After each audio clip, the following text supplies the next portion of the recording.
Loodusõpetus. Tänase tunni teema on taimed. Tuletame meelde.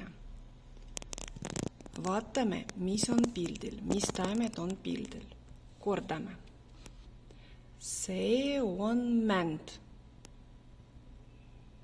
See on kaalikas.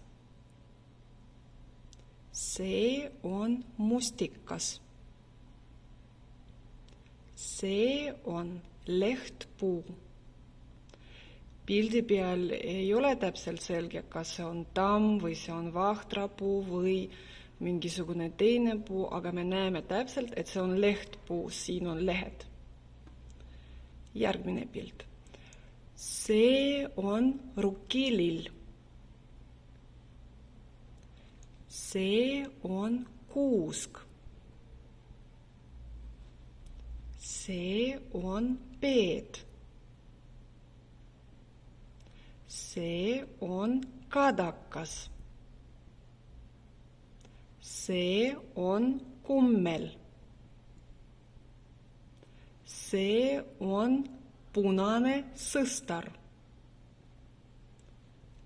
See on maasikas. See on porgand. Ja nüüd sul on järgmine ülesanne. Rühmita taimed, millel on midagi ühist. Ja nüüd sa loed lauseid. Okastega taimed. Vaatad piltidel, missugused on siin okaspuud ja kirjutad siia vastust. Okaspuud on kuusk, mänd ja kadakas. Kirjuta ilusate trükitähtedega. Järgmine lause loeme. Punaste marjadega taimed. Vaata piltidele ja otsi, kus on punased marjad. Näed, 2 pilti selliste marjadega. Kirjutame vastust siia.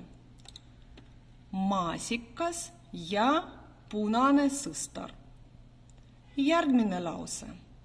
Söödavate juurtega taimed.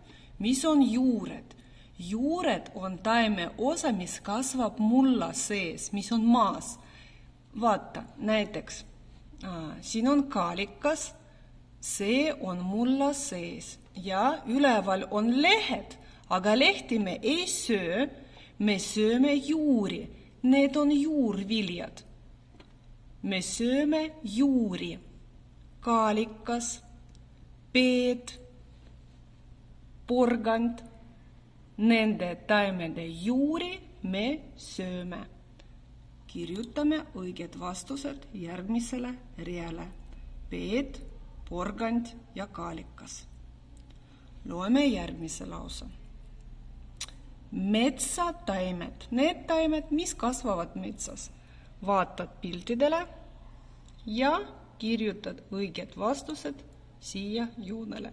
Mustikas ja maasikas. Need kasvavad metsas. Ja viimane rida. Aiataimed, mis kasvavad aias, inimeste kõrval. Kaalikas, peed, porgand ja punane sõstar.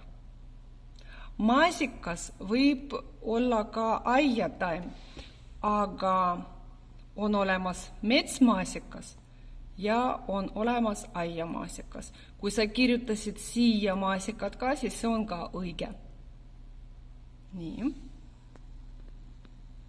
Korda ja kirjuta.